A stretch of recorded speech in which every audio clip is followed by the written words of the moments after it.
Fala pessoal, começando aqui agora mais um Clique Entrevista. O convidado de hoje é mais que especial para mim, que é o meu grande amigo Edmar Pitac, pré-candidato a prefeito. Prazer, Edmar. O prazer é todo meu, Fabrício. Muito obrigado pelo convite e uma maneira de eu colocar aqui uma maneira de pensar Campos melhor para todos nós, porque Campos precisa de uma mudança. Campos precisa de um giro de 180 graus para a gente sair dessa forma estagnada que o município se encontra e a gente ter uma Campos que seja uma campus que gere emprego, que gere renda, e nós temos tudo para isso. Só está faltando uma pessoa certa para sentar na prefeitura.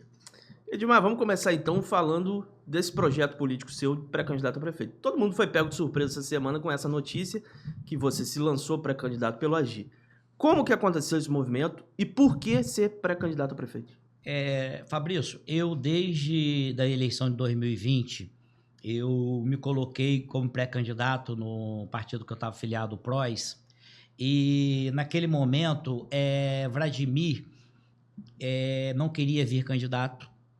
Eu estive com o Vladimir, conversei com o Vladimir, e o Vladimir falou: olha, Edmar, eu estou me sentindo muito realizado em ser deputado federal, me encontrei, e eu não quero ir para uma prefeitura quebrada. Vladimir tem medo de desafio. Vladimir tem medo da coisa difícil. Ele gosta das coisas mastigadas. Mas aí, o pai, a mãe, a família e o próprio Frederico Paes, que é o vice dele, que ele se ancorou em uma pessoa que tem credibilidade e vem de resolver várias dificuldades. Ele pegou uma usina fechada, que é praticamente impossível você, depois que fecha uma usina, reativar. Ele conseguiu reativar a usina São José, fundou a cooperativa Coagro, e hoje a Coagro está lá no Parque Industrial da Sapucaia e está de vento em popa. Então ele usou ali o vice dele, o Frederico, para ser um ponto de apoio. Então, desde 2020, eu gostaria de vir candidato. As pessoas perguntavam: Edmar, você acha que você vai ganhar? Eu acho muito difícil, mas toda disputa que a gente não entra para perder, a gente entra para ganhar. E eu acho que já chegou o momento de Campos sair dessas políticas tradicionais, desses políticos tradicionais, desse revezamento de famílias. Porque de 40 anos para cá, sempre vem revezando. Ou é a família Garotinho, ou alguém indicado por Garotinho. Garotinho conseguiu eleger Arnaldo, conseguiu eleger Sérgio Mendes, e depois veio Arnaldo, rompeu com Garotinho e começou a liderança de Arnaldo, conseguiu eleger Mocaibe, e depois voltou Rosinha novamente, e houve o rompimento ali com o Rafael, mais ligado à família de Zezé Barbosa, que já foi prefeito em Campos, e agora volta novamente para a família Garotinho, que tá aí, Vladimir Garotinho. Vladimir Garotinho sempre foi um playboy. Vladimir Garotinho sempre foi o garoto do palácio.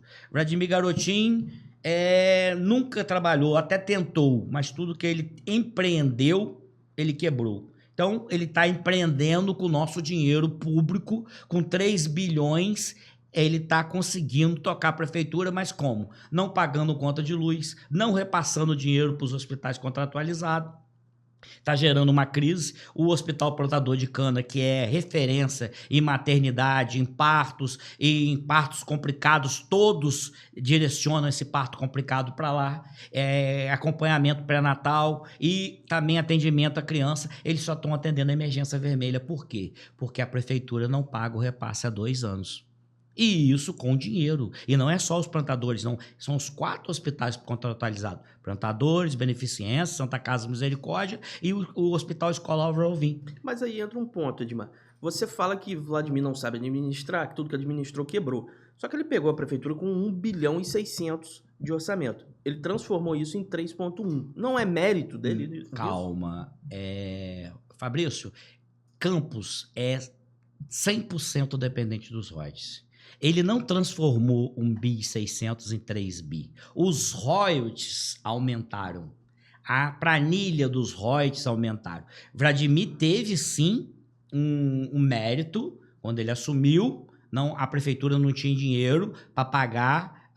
Quando o Rafael saiu, não pagou o 13º e não deixou dinheiro para pagar a folha de dezembro. E com 30 dias de governo já venceu janeiro. Então o Vladimir assumiu com 3 folhas de pagamento praticamente para pagar. O mérito dele foi fazer o que Rafael não fez. Procurar ajuda.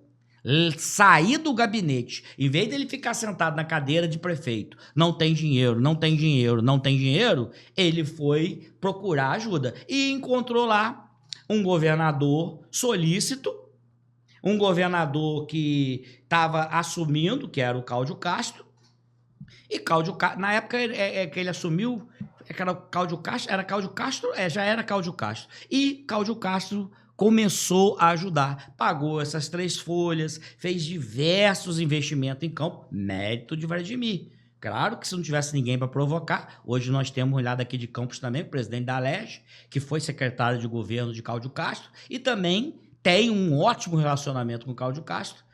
Haja vista aí a visita que o governador fez no interior aí, e foi marcante ali a ausência do prefeito Vladimir, porque se eu recebo na minha casa uma pessoa, sempre eu recebo na minha casa, quando eu vou à casa dessa pessoa, essa pessoa não me recebe, é uma falta de cortesia. E toda vez que o Vladimir bateu no Palácio Guanabara, Cláudio Castro recebeu e pode não ter atendido todas as demandas, ele pode não ter saído ali com a lista 100% que ele foi pedir, mas sempre 80% ele conseguiu. E o governador vem para uma agenda no interior, São João da Barra, Cardoso, Campos, e Vladimir não participa dessa recepção, a quem lhe deu a mão, a quem conseguiu dar o pontapé inicial no governo dele. Eu acho que foi uma imaturidade política sem tamanho. O que ele alega é que não queria dividir o palanque ali com o Rodrigo, que ele alega que o Rodrigo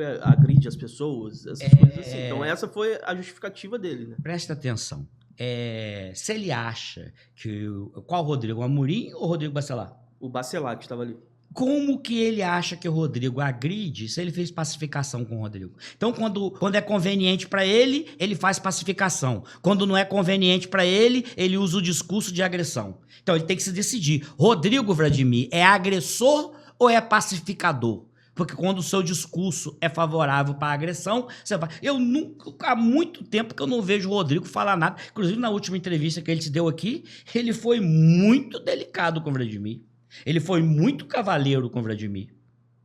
E Rodrigo Bacelar é Rodrigo Bacelar. Rodrigo Amorim é Rodrigo Amorim. Se teve alguém que usou lá de um discurso mais pesado na prestação de contas de Marquinhos, foi Rodrigo Amorim. Rodrigo Bacelar, há muito tempo que eu não vejo ele falar nada de Vladimir, desde a pacificação. Essa pacificação interessa a quem? Então eu vejo que essa pacificação não interessa a cidade de Campo, porque... Como ele não é Vladimir Garotinho, ele é o prefeito de Campos.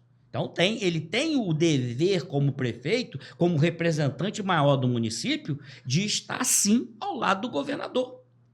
Nós hoje estamos precisando urgentemente, Fabrício, que a estrada do Ceramista, que é uma RJ, volte a funcionar. E as obras estão paradas. Ele tinha que cobrar do governador. Governador, agora a prefeitura quer fazer uma parceria com o governo do estado. Vamos botar essa estrada para funcionar.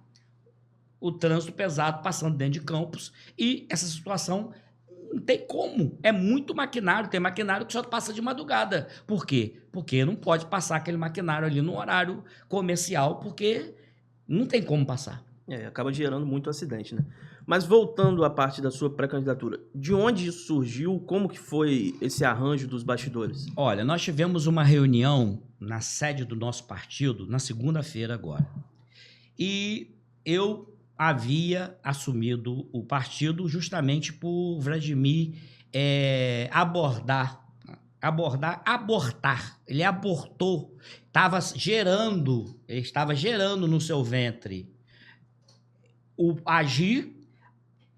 Teve o casamento, teve a copulação e depois ele falou, não quero mais, vou abortar. Abortou, jogou para fora o agir. Teve o casamento, mas não teve a lua de mel. Teve o casamento, teve a lua de mel, teve o ato, teve a fertilização, teve a geração do feto agir e depois ele abortou. Ele foi e falou, não quero mais. Foi numa clínica, fez o aborto, jogou o Agi dentro de um vaso e deu descarga. E, com isso, Tiago Vigílio, que é ligado à família Garotinho, não podia buscar espaço para o Agi junto à oposição. E aí Tiago falou, Odmar, eu tenho que colocar uma pessoa de confiança para não denegrir o nome do partido. E eu confio em você, e com isso veio o presidente do partido, Osmar Bria, em Campos. Eu me reuni com ele, reuni com o Tiago. O Osmar Bria me deu carta branca. Edmar, você pode procurar quem você quiser para que a gente tenha uma nominata, para que a gente consiga fazer um vereador. E se você achar que você está preparado para vir candidato a prefeito, você pode se lançar pré-candidato a prefeito. E, como eu já falei, eu tentei. Procurei a oposição, calcei a sandália da humildade, pensei na cidade de Campos, pensei em mostrar uma oportunidade de eu poder mostrar para os eleitores que Vladimir não é bom para Campos. Está tendo alguma coisa porque tem muito dinheiro, mas com esse dinheiro era para a gente ter muito mais. Então eu tive a tarefa de conseguir alguém que apoiasse o Agi. Mas infelizmente eu não consegui. Houve conversa, houve promessas, mas não se concretizou. E nessa última reunião, Vladimir é covarde, frouxo. Ele já estava vendo que o Agi poderia ir para a oposição, que poderia o Agi incomodar ele. Primeiro ele fez um esvaziamento, tirou vários pré-candidatos do Agi, chamou para apoiar outros candidatos lá. Não vou dar nome, porque são amigos, são parceiros, e cada um é livre para fazer o que quer. Ninguém é obrigado a ficar no Agi, ninguém é obrigado a vir candidato. Mas ele fez esse convite e várias pessoas saíram do Agi. Depois ele começou a falar individualmente com alguns pré-candidatos, dizendo, não, eu ajudo com o contador, eu ajudo com o advogado, eu ajudo com o materialzinho, eu ajudo, dou um fôlego. Mas eu falei com os pré-candidatos, gente, promessa de Vladimir e nada é mesma coisa. Vocês tomem muito cuidado. E decidi me lançar pré-candidato, e na convenção a gente vai ver qual o melhor caminho para o Agi. Se os pré-candidatos vão aceitar as esmolas do prefeito, se os pré-candidatos, depois de abortados, jogados na lata de lixo, eles vão aceitar migalhas de Vladimir, ou se o partido vai vir forte, firme, com pré-candidato a prefeito, chamando, pedindo voto de legenda, e para a gente conseguir eleger um vereador, e quem sabe eu chegar à prefeitura de Campos para mostrar para os eleitores como eu, como administrador, eu tenho certeza que com esse caixa que a prefeitura tem, eu entrego para vocês uma cidade muito melhor em todos os sentidos, em emprego, em turismo, em agricultura, tudo, em saneamento. Eu vou botar essa água do Paraíba para fora, eu vou cobrar uma multa pesada dela. As empresas de ônibus vão ter que se adequar, vou fazer nova licitação do transporte. São várias coisas que podem ser feitas. É o que eu penso. Eu penso para Campos o melhor. E eu tenho certeza que eu tenho condições de fazer o melhor para Campos. Todo mundo sabe, Edmar, isso daí não é segredo para ninguém, você faz questão de deixar claro isso, da sua boa relação com o Tiago Vigílio e com o Garotinho. Hoje existe ali um mal-estar entre o Garotinho e o filho Vladimir. Como que as pessoas podem não desconfiar que isso pode ser um movimento orquestrado pelo Garotinho, botando você na linha de frente, indo para troca de tiro ali, para depois apaziguar tudo? Vamos esclarecer. Fabrício, hoje o ex-governador Antony Garotinho não fala com Vladimir. Vladimir, eu ousei mandar um WhatsApp para ele, as pessoas pensam que eu sou muito próximo de Vladimir. Não sou. As conversas que eu tenho... Vladimir só me procurava, a proximidade dele era na campanha. Em 2020, ele passava no meu escritório uma vez por semana, e sempre alegre, e na campanha, depois de 2020, que ele me prometeu que eu estaria no governo dele, ele me perguntou o que eu queria, eu falei, eu quero participar do governo, eu quero entrar na coisa pública para ver se eu posso fazer alguma coisa. Me coloca, se eu não estiver correspondendo, me manda embora pelo WhatsApp e eu te prometo, eu não vou ser opositor ao seu governo. Porque eu não posso sair de um governo e falar mal da onde eu estava ali trabalhando, exercendo. Então eu vou esperar você terminar o seu governo para mim poder tecer comentários sobre a sua gestão. Não vou te atacar. Isso eu prometi para ele, com a promessa dele de que eu iria participar do governo dele. Ele, como sempre, não cumpriu.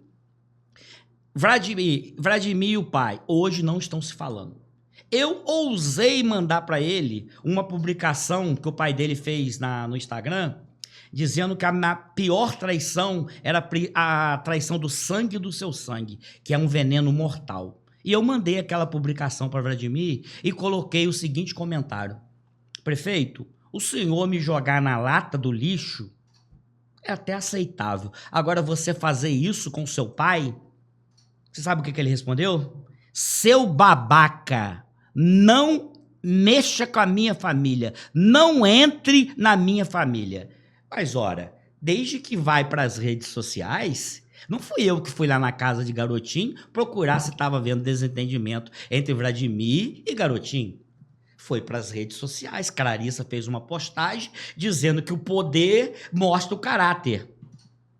E o pai falou que Vladimir, sangue do sangue dele, o estava traindo com um veneno de morte. Então, Vladimir, eu não estou falando da sua família. Eu estava comentando um post do Instagram que seu pai fez, que a sua irmã fez. Eu não tenho interesse nenhum na sua família. E isso que você falou, que eu tenho proximidade com o Vladimir, com o Garotinho, é lenda.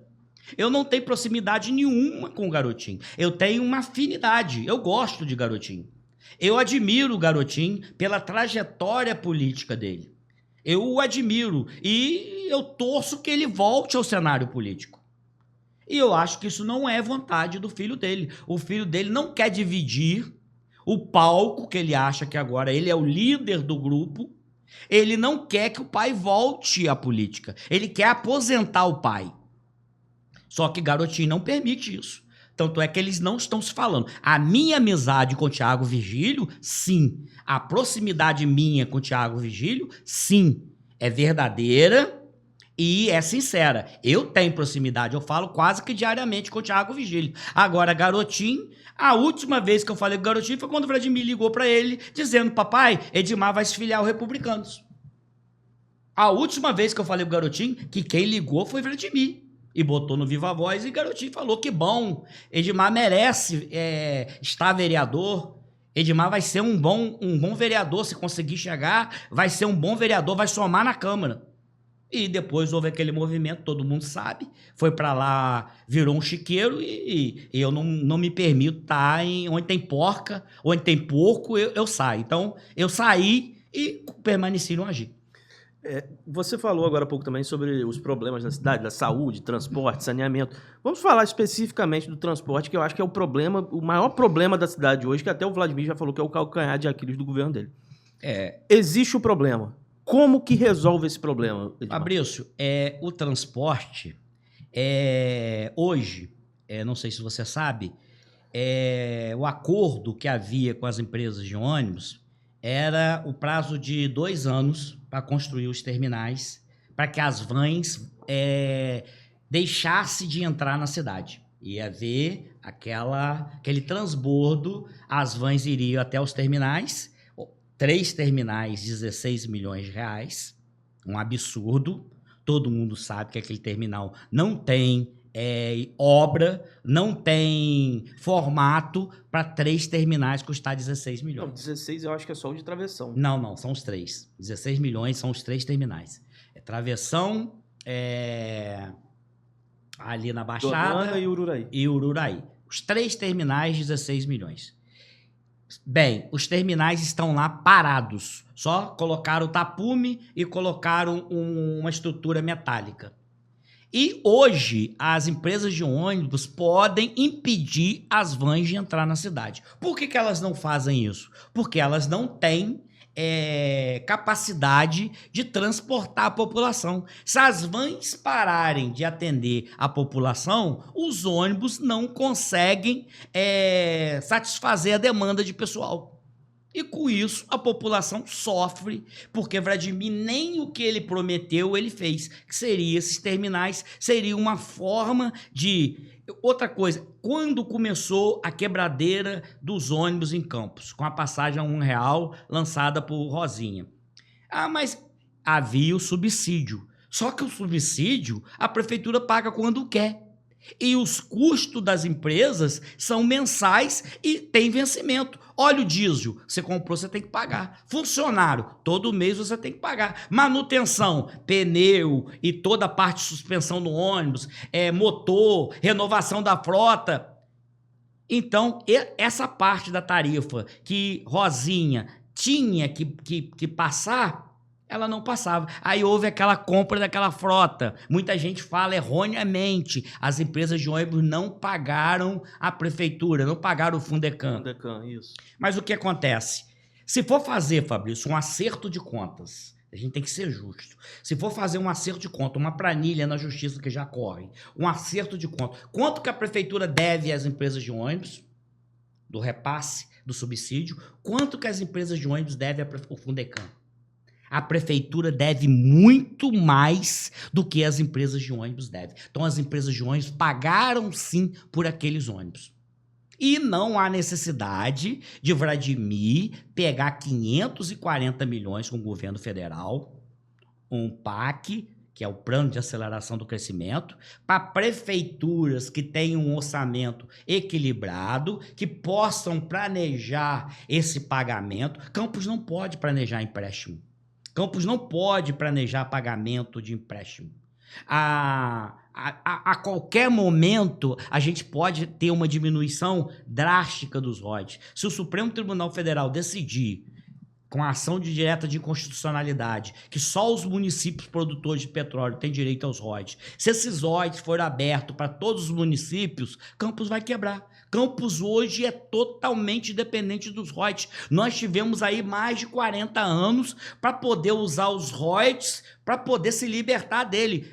Continuava em royalties, a gente continuar investindo na cidade, atraindo empresas, gerando emprego, investindo na agropecuária. Agora tem um projeto para reabrir lá o antigo Ceasa com o nome de Ceascam. Um projeto de Nildo Cardoso. Agora, vai fazer entreposto de quê? Nós não produzimos nada. O que nós produzimos? Cana-de-açúcar. Cana-de-açúcar não vai para lá para o entreposto. Presta atenção, produzimos abacaxi. Abacaxi o caminhão é carregado na roça. Produzimos mandioca. Tem uma fábrica lá em Praça João Pessoa que a mandioca é toda direcionada para lá. E aí? Mas tendo esse Ceasa, você não acha que pode estimular essa produção aqui na região? Rapaz, primeiro tinha que ter a produção para depois ter o Ceasa. Primeiro ele tinha que investir no estímulo ao produtor para ele poder plantar, por exemplo, a região serrana, aqui de Campos, que é o Imbé. Ali poderia ser o que é lá Domingos Martins, no Espírito Santo, da onde a gente importa todos os hortifruti granjeiros. Todo dia você pode ver ali no mercado municipal carros vindo do Espírito Santo, colocando cenoura, colocando tomate e todos os hortifruti granjeiros. Campos não produz nada. Agora, você vai botar a carroça na frente do boi? Primeiro você vai botar a carroça, depois você vai botar o boi, ou primeiro você vai botar o boi, depois a carroça? Eu acho que o Ceascam, antes de ter produção, é botar a carroça na frente do boi. Não vai funcionar. Por que o Ceasa fechou? Por quê? O Ceasa eu lembro, o Ceasa era enorme, o Ceasa tinha uma estrutura, tinha o banco, o antigo Banerj, tinha uma agência lá, era um lugar... E o Ceasa existe, é só uma reforma, tá lá, o prédio, tá tudo lá. Só que não funcionou porque não tem. Não tinha e não tem. E, novamente, vai se gastar dinheiro, vai se jogar dinheiro fora. Sim. Agora, nessa parte de agricultura, você é produtor rural, você sempre... Você faz cana-de-açúcar, né? A sua produção. Cana-de-açúcar e pecuária. Sim. Como que está esse mercado em Campos hoje? Esse ano, o preço da cana-de-açúcar caiu. Ano passado, o produtor ele conseguia R$115 livre, que tem a cana, você tem o corte, você tem que pagar para cortar, você tem que pagar para embarcar e você tem que pagar para transportar até a usina. São os custos iniciais de uma lavoura de cana-de-açúcar quando você vai colher. Então, tirando essas despesas de corte, embarque e transporte, ano passado as usinas estavam pagando, a usina Canabrava e a usina Coagro estavam pagando R$115 livre ao produtor. Esse ano está pagando 80. Então caiu de 115 para 80. Mas isso derivado preço do açúcar. O açúcar estava 158, hoje o açúcar está 133. O álcool caiu, agora deve melhorar, porque o governo federal, o governo Lula, gosta de segurar artificialmente os preços. Ontem, a gasolina teve um aumento de 7%. O gás também. E aumentando a gasolina, aumenta o preço do álcool, porque o álcool é aditivado à gasolina. E sempre as pessoas fazem aquela conta de 70-30. Então, se o álcool tiver mais barato que a gasolina, 30%, é negócio botar álcool, mas essa conta já é diferente, porque os motores hoje, eles já estão preparados para ter um consumo de álcool menor, com uma quilometragem maior, e passa, essa conta hoje já não é mais 70-30, é 80. O álcool hoje já tem um rendimento maior. E as pessoas também têm que ter a conscientização de que o álcool é realmente 100% ecológico. As pessoas falam de carro elétrico. Carro elétrico, num país que usa termoelétrica movido a diesel para gerar energia, carro elétrico polui. Sim, sim. Depois de 10 anos, você vai ter aquela bateria. Para onde você vai descartar aquela bateria? Polui. Então, ideia de carro elétrico, o carro é 100% ecológico, é o carro a álcool, é o carro flex, para não ficar, vamos dizer que há uma crise e falta álcool. Os carros hoje não saem de fábrica carro só álcool, todos os carros são flex. O dono tem a oportunidade de colocar gasolina, colocar álcool, misturar, fazer qualquer coisa, que os motores já estão preparados para isso. Você falou de carro elétrico, que é um assunto do futuro. Agora vamos falar do futuro de Campos. Sim. Campos hoje tem 250 mil pessoas no Cade Único. Tem 170 mil pessoas desempregadas. Isso são dados do governo federal. Como resolver esse problema, Edmar? Fabrício, é o que eu falo. É a pobres população numa grande cidade rica. Grande cidade que hoje tem 500 mil habitantes. Temos 4.030 quilômetros quadrados de extensão. Somos uma potência, tanto no campo, no agronegócio, como na indústria. Estamos colados com o Porto do Açu e não temos indústrias e não temos a agropecuária pujante. Nós já chegamos a ter aqui, Fabrício, 20 usinas de cana-de-açúcar, esmagando açúcar, e tinha cana para todas as 20 usinas. A moagem caiu lá atrás de 13, 14 milhões de toneladas para agora moer 2 milhões e 500 mil toneladas de cana. Imagina se hoje nós tivéssemos no município de Campos 12 milhões de toneladas de cana-de-açúcar. Imagina quanto de emprego. Eu citei o CAGEB aí, a média, o prefeito deu isso como um extraordinário, que houve superávit de carteira assinada. Houve, porque a moagem começou. Agora, imagina se 2 usinas começaram a ter superávit no CAGEB. Imagina 20 usinas começando a moer. Aí que nós íamos explodir, tanto no agronegócio como indústria, porque ia ter dinheiro para fomentar, todo mundo ia querer se instalar aqui. Agora, hoje, nós só temos aí rede de magazine, essas coisas, e já vi falar aí que várias empresas que estão instaladas lá no Boulevard, a Renner, por exemplo, está falando em ir embora. A loja Renner já está falando em ir embora, porque os empresários querem lucro. Se não der lucro, eles não ficam. Eles ficam ali 1 mês, 2 meses, 3 meses, 4 meses, mas vermelho, não, vamos tirar essa loja daí. Como houve lá atrás, a Havan, o dono da Havan teve aqui em Campos para ver um terreno, não teve nenhuma diligência da prefeitura e colocar alguém da prefeitura, não. Vai lá e cola com o homem. Cola com o homem e aonde ele achar o terreno, nós vamos conversar com o dono, nós vamos tirar o ITBI, não vai precisar pagar ITBI para transferir para o nome dele, o ITBI é 2% do valor do imóvel, nós não vamos, pelo contrário, a prefeitura dificulta os negócios imobiliários. Teve um feirão aí de imóveis, foi vendido uma quantidade de imóveis aí por um preço bem mais barato. Na hora que você vai apresentar o documento, que consta ali o valor, que já tem uma ação que está no Supremo agora, o STJ já deu, que tem que respeitar o valor que você pactou. Se você comprou um imóvel por 100 mil, a prefeitura tem que obrigado a respeitar o valor que foi transacionado, 100 mil. Mas muito pelo contrário. A prefeitura, você compra por 100 mil, ela avalia em 250 mil. Você tem que pagar... Tem que pagar os 2% ou questionar, fazer um pedido de revalidação da guia ou entrar judicialmente. Mas aí você fica com aquela insegurança jurídica, porque a transferência da propriedade só se dá com o registro. Você pode fazer uma escritura, mas o que manda é o que está no cartório do registro. É quem é o dono, é quem está registrado. E a pessoa que está registrada, a construtora pode, eventualmente, vender para outro. Porque consta no RGI o nome dela. Aquela escritura, ela é desconhecida, ela não tem publicidade. O que dá publicidade à venda é o registro. E para fazer o registro, você tem que pagar o ITBI. Vladimir não mandou ninguém procurar o homem da van. O velho da van que eles falam. Vai lá, cola no velho. Vê onde o velho vai comprar o terreno. Vamos conversar com o dono. Vamos falar com o dono para fazer um preço melhor, que a gente consegue para ele outra coisa. Vamos fazer qualquer coisa para ele se instalar. Não. O homem desistiu. O homem viu, eu fui em Campos e ninguém me procurou. Tinha uma usina de fotovoltaica que queria vir para Campos. Outra coisa, Fabrício, a gente tem sol aqui em Campos 365 dias por ano. Preste atenção. Eu vou te fazer uma pergunta. Quantas placas solares tem a Prefeitura de Campos? Não tenho esse dado. Eu tenho. Nenhuma.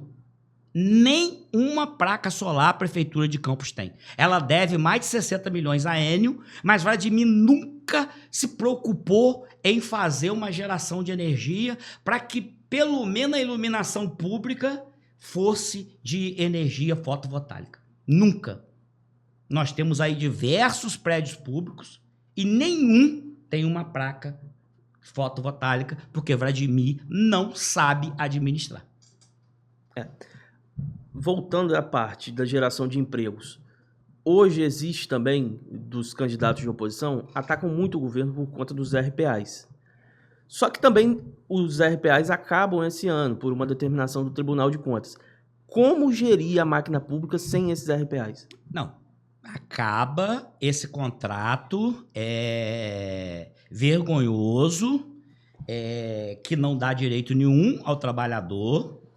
O trabalhador trabalha ali sem nenhuma estabilidade, ele não tem direito a aviso prévio, uma ligação da secretária do prefeito corta, o cara pode ter até trabalhado 15 dias, quem trabalha, ele não vai receber aqueles 15 dias e vai embora para casa. Não tem direito, como com carteira assinada, você não demite sem dar um aviso prévio. Você vai ser demitido. Você tem 30 dias para arrumar outro emprego. E você vai ter a sua rescisão. Você tem seu INSS pago, os RPAs não têm. Você vai ter lá direito ao fundo de garantia, os RPAs não têm. Você vai ter direito à parcela proporcional do 13º. Você vai ter sua proporcionalidade de férias. Vai acabar esse contrato de RPA. Mas vai continuar existindo para ajudar a máquina. O que vai acontecer é uma empresa que vai administrar esses terceirizados, vamos dizer assim. Vai continuar, mas não com esse contrato precário. Mas vai continuar com todos os direitos. Existe a expectativa do custo desses trabalhadores aumentar em até 60%. Exatamente. Vai diminuir a quantidade. Mas vai diminuir aonde vai cortar? Em quem trabalha? Vai cortar... Fabrício, hoje em Campos, estima-se 12 mil RPAs. Desses 12 mil RPAs, vamos botar 7 mil trabalham e 5 mil fazem política. Não trabalham. Não tem nenhuma função a não ser política. Participar de reunião política, ficar em redes sociais falando bem do prefeito, já ganhou, meu prefeito é o melhor e não tem para ninguém. E isso eu não vejo uma atuação do Ministério Público Eu não vejo uma atuação do Tribunal de Contas, eu não vejo uma atuação da Câmara de Vereadores para que se cobre da Prefeitura o número exato. Eu já cobrei isso do... mas você está cobrando isso só de Vladimir? Não. Quando eu comecei a fazer minha live em 2019, eu cobrava isso de Rafael Diniz. Inclusive, quando o Quintanilha, que era o primeiro-ministro de Rafael Diniz, foi à minha live, eu cobrei dele. E ele enrolou e não falou. Eu acho que os RPAs têm que ter transparência. Tem que ter nome, aonde ele está alocado, onde o órgão que ele presta serviço e qual a carga horária dele. E qual o valor que ele recebe. Transparência. Eu posso falar para você, se o juiz eleitoral, atenção Justiça Eleitoral, Edmar Pitac falando aqui, eu falo para vocês 20 RPAs que não trabalham. Eu falo de cabeça para vocês 20 RPAs. Pode me chamar juiz eleitoral. Eu falo 20 que só faz política na prefeitura, que nem lá vai. Nunca trabalhou. Esses 4 anos. Aí vocês pedem aí a devolução. Eu tenho 20, no mínimo. Eu tenho até mais. Se eu for mesmo procurar, eu encontro mais. Mas 20 eu passo para vocês assim de tabela. Edmar sempre muito polêmico, sempre palavra dura. Fato! Só um alienígena que chegar aqui em Campos que não sabe que os RPA não trabalham. Não trabalha uma grande parte dos RPA. Óbvio que mantém a máquina, os ASG, médicos, dentista. Óbvio que tem, sim, a parte que trabalha. Mas eles usam esse subterfúgio do RPA para inserir ali pessoas para fazer política. Como agora, nessa prestação de contas. Mais de 1.000 pessoas. Ali 500 pessoas ali é RPA ou convidados de RPA. Você é obrigado a ir e, além de ir, você é obrigado a levar mais 3 pessoas. Senão, a secretária do prefeito liga, tá fora. Não está satisfeito, não. Se você for conversar, tirar uma foto com outro candidato, pré-candidato, eliminado. Eliminado.